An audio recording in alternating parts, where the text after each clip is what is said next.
Hello friends, എല്ലാവർക്കും പുതിയൊരു വീഡിയോയിലേക്ക് സ്വാഗതം. ഇന്ന് നമ്മൾ നല്ലൊരു നെയ്യപ്പമാണ് ഉണ്ടാക്കാൻ പോകുന്നത്. അധികം ഇൻഗ്രീഡിയൻസ് ഒന്നും ആവശ്യമില്ലാതെ നമ്മൾ പഴയ രീതിയിൽ എങ്ങനെയാണ് നല്ല ടേസ്റ്റി ആയിട്ടുള്ളൊരു നെയ്യപ്പം ഉണ്ടാക്കണമെന്ന് നോക്കാം. ഞാനിവിടെ 1 കപ്പ് പച്ചരി ഉപയോഗിച്ചിട്ടാണ് നെയ്യപ്പം ഉണ്ടാക്കാനായിട്ട് പോണത്. അപ്പോൾ ആദ്യം തന്നെ 1 കപ്പ് പച്ചരി എടുത്തിട്ടുണ്ട്. ഇനി ഇത് നമുക്ക് 3-4 തവണ നന്നായിട്ട് വാഷ് ചെയ്തെടുക്കാം.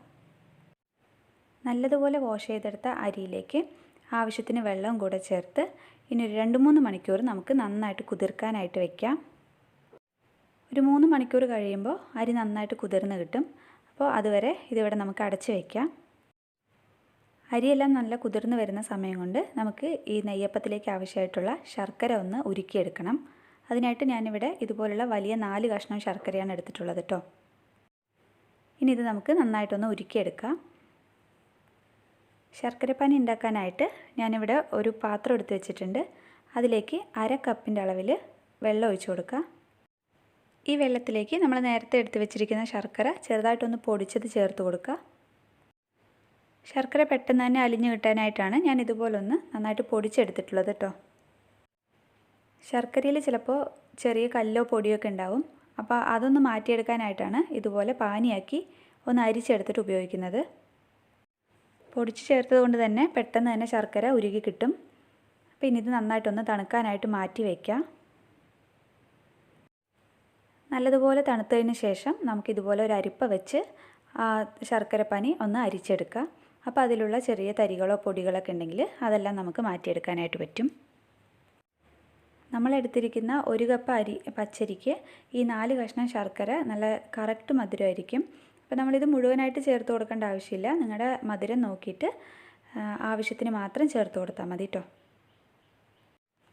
ഇനി നമുക്ക് ഈ നെയ്യപ്പത്തിലേക്കായിട്ട് കുറച്ച് ഇൻഗ്രീഡിയൻസും കൂടെ ആവശ്യമുണ്ട്. ഞാനിവിടെ കുറച്ച് വെളുത്ത എള്ളും കറുത്ത എള്ളും കൂടെ മിക്സ് ചെയ്തെടുത്തിട്ടുണ്ട്. അപ്പോൾ ഇത് ഓപ്ഷനിലാണ്, നിങ്ങളുടെ കയ്യിലുണ്ടെങ്കിൽ മാത്രം ചേർത്ത് കൊടുത്താൽ മതി. പിന്നെ ഒരു ഫ്ലേവറിനായിട്ട് 3-4 ഏലക്കായ എടുത്തിട്ടുണ്ട്. ഇത് നമുക്ക് കുറച്ച് പഞ്ചസാരയും കൂടെ ചേർത്ത് ഒന്ന് പൊടിച്ചെടുക്കണം. ഈ സമയം കൊണ്ട് തന്നെ നമ്മുടെ അരിയെല്ലാം നന്നായിട്ട് കുതിർന്ന് കിട്ടിയിട്ടുണ്ട്. ഇനി ആ അരിയിൽ നിന്നും ആ വെള്ളം ഒന്ന് മാറ്റിയെടുക്കാനായിട്ട് ഇതുപോലെ ഒരു അരിപ്പ വെച്ച് നന്നായിട്ടൊന്ന് അരിച്ചെടുക്കാം. ഏകദേശം ഒരു 5 മിനിറ്റ് ഈ അരിപ്പയിൽ തന്നെ അരി ഇങ്ങനെ വെച്ചിരുന്നാൽ അതിലുള്ള എല്ലാ വെള്ളവും പോകും. അതിനുശേഷം നമുക്ക് നല്ല ഡ്രൈ ആയിട്ടുള്ള ഈ അരി ഒരു മിക്സിൻ്റെ ജാറിലേക്കിട്ട് നന്നായിട്ടൊന്ന് പൊടിച്ചെടുക്കണം. അപ്പോൾ 5 മിനിറ്റ് കഴിഞ്ഞപ്പോൾ ഞാൻ ആ അരിപ്പയിൽ നിന്നും അരിയെല്ലാം ഒരു മിക്സിൻ്റെ ജാറിലേക്ക് ഇട്ട് കൊടുത്തിട്ടുണ്ട്. അപ്പോൾ നിങ്ങൾ ചെറിയ ജാറ യൂസ് ചെയ്യുകയാണെങ്കിൽ 2 ബാച്ചായിട്ട് നന്നായിട്ടൊന്ന് പൊടിച്ചെടുത്താൽ മതി. ഞാനിവിടെ വലിയ ജാർ യൂസ് ചെയ്തതുകൊണ്ട് മുഴുവനായും തന്നെ അരി ചേർത്ത് കൊടുത്തിട്ടുണ്ട്. ഇനി ഇത് നന്നായിട്ട് കുറച്ച് തരിയോടെ കൂടെ ഒന്ന് പൊടിച്ചെടുത്തിട്ട് വരാം. അരിയെല്ലാം നന്നായിട്ട് പൊടിഞ്ഞ് കിട്ടിയിട്ടുണ്ട്. കണ്ടില്ലേ, ചെറിയൊരു തരിയോടെ കൂടെ ഇതുപോലെ വേണം പൊടിച്ചെടുക്കാനായിട്ട്. ഇനി നമുക്കിതിലേക്ക് നമ്മൾ നേരത്തെ അരിച്ച് മാറ്റി വെച്ചിരിക്കുന്ന ശർക്കരപ്പാനി പകുതി ചേർത്ത് കൊടുത്ത് നന്നായിട്ട് ഒന്നുകൂടി ബ്ലെൻഡ് ചെയ്തിട്ട് വരാം. ശർക്കരപ്പാനിയും കൂടെ ചേർത്ത് നന്നായിട്ട് അടിച്ചെടുത്തിട്ടുണ്ട്.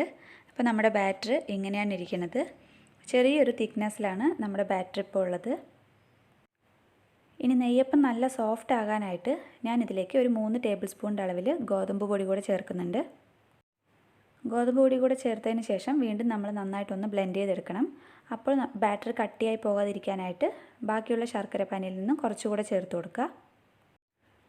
ഏകദേശം ഒരു 2 ടേബിൾ സ്പൂണിൻ്റെ അളവിൽ ശർക്കരപ്പാനി മാറ്റി വെച്ചതിന് ശേഷം ബാക്കി മുഴുവനായിട്ട് ഞാൻ ഇതിലേക്ക് ഒഴിച്ചു കൊടുത്ത് നന്നായിട്ടൊന്ന് ബ്ലെൻഡ് ചെയ്തെടുക്കാൻ പോവുകയാണ്.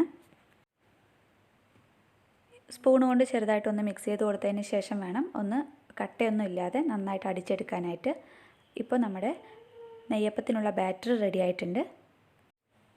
ഈ കൺസിസ്റ്റൻസിയിൽ വേണം നെയ്യപ്പത്തിൻ്റെ ബാറ്റർ ഇരിക്കാനായിട്ട്. അല്ലെങ്കിൽ ഒരുപാട് ലൂസായി പോവുകയാണെങ്കിൽ നമ്മൾ എണ്ണയിലേക്ക് ഒഴിക്കുമ്പോൾ ആ മാവ് പരന്നു പോകാനായിട്ട് സാധ്യതയുണ്ട്. ഒരുപാട് തിക്കായാൽ നെയ്യപ്പം ഭയങ്കര ഹാർഡായിട്ട് പോകാനും സാധ്യതയുണ്ട്. അപ്പോൾ നമ്മൾ 1/2 കപ്പ് വെള്ളം ഒഴിച്ചുണ്ടാക്കിയ ശർക്കരപ്പാനിൽ നിന്നും ഒരു 2 ടേബിൾ സ്പൂൺ അളവിൽ മാറ്റി ബാക്കി മുഴുവൻ ഞാനിതിലേക്കായിട്ട് യൂസ് ചെയ്തിട്ടുണ്ട്. ഇനി നമ്മൾ ഇതിലേക്ക് നമ്മൾ നേരത്തെ എടുത്ത് വെച്ചിരിക്കുന്ന എള്ളും ഒരു നുള്ളു ഉപ്പും കൂടെ ചേർത്ത് കൊടുത്തിട്ടുണ്ട്. പിന്നെ നമ്മൾ നേരത്തെ എടുത്ത് വെച്ചിരിക്കുന്ന ഏലക്കായ കുറച്ച് പഞ്ചസാരയും കൂടെ ചേർത്ത് നന്നായി പൊടിച്ചെടുത്ത് അതും കൂടി ഇതിലേക്ക് ചേർത്ത് കൊടുക്കുക. അതിനുശേഷം ഈ ബാറ്റർ നന്നായിട്ടൊന്ന് മിക്സ് ചെയ്തെടുക്കണം. എപ്പോഴും നെയ്യപ്പം ഉണ്ടാക്കുമ്പോൾ ഇതുപോലെ ബാറ്റർ റെഡിയാക്കി രാത്രി തന്നെ വെക്കുകയാണെങ്കിൽ നമുക്ക് രാവിലെ എണീച്ച് ജോലികളെല്ലാം കഴിഞ്ഞതിന് ശേഷം നെയ്യപ്പം റെഡിയാക്കാവുന്നതാണ്. ഇതുപോലെ ബാറ്റർ റെഡിയാക്കി ഒരു 7-8 മണിക്കൂറെങ്കിലും വെച്ചിരുന്നാലേ ആ കറക്റ്റ് കൺസിസ്റ്റൻസിയിൽ നമ്മുടെ നെയ്യപ്പം കിട്ടുള്ളൂ. ഇനി നെയ്യപ്പത്തിന് നല്ലൊരു ഫ്ലേവർ വരാനായിട്ട് ഇതിലേക്ക് 2 ടേബിൾ സ്പൂൺ അളവിൽ ഉരുക്കിയ നെയ്യും കൂടെ ചേർക്കുന്നുണ്ട്. വീണ്ടും നല്ലതുപോലെ ഒന്ന് മിക്സ് ചെയ്തെടുക്കുക. നമ്മൾ നെയ്യിലാണ് നെയ്യപ്പം ഫ്രൈ ചെയ്തെടുക്കുകയാണെങ്കിൽ ഇതുപോലെ നെയ്യ് ചേർക്കേണ്ട ആവശ്യമില്ല. പക്ഷേ ഞാനിവിടെ വെളിച്ചെണ്ണയിലാണ് ഫ്രൈ ചെയ്തെടുക്കാൻ പോകുന്നത്. അതുകൊണ്ടാണ് ആ ഫ്ലേവർ കിട്ടാനായിട്ട് 2 ടേബിൾ സ്പൂൺ നെയ്യ് കൂടെ ചേർത്തത്. ഇനി ഇത് നമുക്കൊരു രാത്രി മുഴുവൻ ഇതുപോലെ റൂം ടെമ്പറേച്ചറിൽ തന്നെ വയ്ക്കാം. അപ്പോൾ ഞാൻ ഉറുമ്പോ അങ്ങനെ പാറ്റയൊന്നും കയറാതിരിക്കാനായിട്ട് ഒരു പ്ലേറ്റിൽ കുറച്ച് വെള്ളം എടുത്തതിന് ശേഷം അതിലാണ് ഈ ബാറ്റർ അടച്ച് വെച്ച് സൂക്ഷിക്കുന്നത് കേട്ടോ. അങ്ങനെയാണെങ്കിൽ ഉറുമ്പൊന്നും കയറില്ല ഇതിൽ. അപ്പോൾ രാവിലെ എണീറ്റപ്പോൾ നമ്മുടെ ബാറ്റർ നല്ല കറക്റ്റ് കൺസിസ്റ്റൻസിയിൽ കുറച്ച് പൊങ്ങി വന്നിട്ടുണ്ട്. ഇത് നമുക്കിനി ഫ്രൈ ചെയ്തെടുക്കാം. ഫ്രൈ ചെയ്യാനായിട്ട് ഞാനിവിടെ വെളിച്ചെണ്ണയാണ് യൂസ് ചെയ്തിട്ടുള്ളത്. ഒരു ഇരുമ്പിൻ്റെ ചീനച്ചട്ടി വെച്ച് അതിലേക്ക് ആവശ്യത്തിനുള്ള വെളിച്ചെണ്ണ കൂടെ ഒഴിച്ചു കൊടുത്തിട്ടുണ്ട്. എണ്ണ നന്നായിട്ട് ചൂടായിട്ട് വന്നതിന് ശേഷം മാത്രമാണ് നമ്മൾ നെയ്യപ്പം ഉണ്ടാക്കേണ്ടത്. അല്ലെങ്കിൽ നന്നായിട്ട് പൊങ്ങി വരില്ല കേട്ടോ. ഇതുപോലുള്ള ചെറിയ സ്പൂണിൽ ഓരോ സ്പൂണായിട്ട് എടുത്ത് ചൂടായ വെളിച്ചെണ്ണയിലേക്ക് ഒഴിച്ചു കൊടുത്ത് ഓരോ നെയ്യപ്പം നമുക്ക് റെഡിയാക്കി എടുക്കാം. അപ്പോൾ എപ്പോഴും നെയ്യപ്പത്തിൻ്റെ ഒരു കൺസിസ്റ്റൻസി എന്ന് പറഞ്ഞാൽ സൈഡെല്ലാം നല്ല മൊരിഞ്ഞ് വരണം, നടുവിൽ കുറച്ച് ഫ്ലഫി ആയിട്ട് ഒന്ന് പൊങ്ങി വരണം, കുറച്ച് സോഫ്റ്റ് ആയിട്ടിരിക്കണം. അതാണ് ആ കറക്റ്റ് നെയ്യപ്പത്തിൻ്റെ ഒരു കൺസിസ്റ്റൻസി. നല്ല ഗോൾഡൻ കളർ ആകുന്നത് വരെ ഒന്ന് ഫ്രൈ ചെയ്ത് 2 സൈഡും തിരിച്ചിട്ട് നമുക്ക് വറുത്ത് കോരാം. ഇതുപോലെ നമുക്ക് ബാക്കിയുള്ള നെയ്യപ്പം കൂടെ റെഡിയാക്കിയെടുക്കാം. ഒരുപക്ഷെ നമ്മൾ രാത്രി റെഡിയാക്കി വെച്ചിരിക്കുന്ന ബാറ്റർ രാവിലെ എണീക്കുമ്പോൾ ചില സാഹചര്യം കൊണ്ട് ചിലപ്പോൾ ഒന്നത് കുറച്ച് തിക്കാകാൻ സാധ്യതയുണ്ട്. അങ്ങനെ തിക്കാകുകയാണെങ്കിൽ നമ്മൾ നേരത്തെ മാറ്റി വെച്ചിട്ടുണ്ടല്ലോ 2 ടേബിൾ സ്പൂൺ അളവിൽ ശർക്കരപ്പാനി, അതും കൂടെ ചേർത്ത് കൊടുത്ത് നന്നായി ഒന്ന് മിക്സ് ചെയ്തതിന് ശേഷം ഇതുപോലെ ഉണ്ടാക്കിയാൽ മതി. ഇപ്പോൾ ഞാനിവിടെ മിക്സ് ചെയ്ത് വെച്ചത് എനിക്ക് കറക്റ്റ് കൺസിസ്റ്റൻസിയിൽ തന്നെ കിട്ടിയിട്ടുണ്ടായിരുന്നു. അതുകൊണ്ടാണ് ഞാൻ 2 ടേബിൾ സ്പൂൺ മാറ്റി വെച്ചത് ചേർത്ത് കൊടുത്തിട്ടില്ല. അപ്പോൾ നമ്മുടെ എല്ലാ നെയ്യപ്പവും നല്ല ടേസ്റ്റി ആയിട്ട് നല്ല മൊരാന്ന് നമ്മളിവിടെ റെഡിയാക്കി എടുത്തിട്ടുണ്ട്. നമ്മൾ ഉണ്ടാക്കിയ നെയ്യപ്പത്തിൽ നിന്ന് ഒരെണ്ണം ഞാൻ ഇതുപോലെ കട്ട് ചെയ്ത് കാണിച്ചു തരാം. കണ്ടില്ലേ, സൈഡെല്ലാം നല്ല മൊരിഞ്ഞിരിക്കണം, നടുക്ക് കുറച്ച് സോഫ്റ്റ് ആയിട്ടിരിക്കണം. അപ്പോൾ കുട്ടികൾക്കൊക്കെ ഒരുപാട് ഇഷ്ടപ്പെടുന്ന ഒരു നല്ല നാടൻ പലഹാരമാണിത്. എല്ലാവരും ട്രൈ ചെയ്ത് നോക്കണം. നിങ്ങളുടെ കമൻറ്റ് ബോക്സിലൂടെ അറിയിക്കാൻ മറക്കരുത്.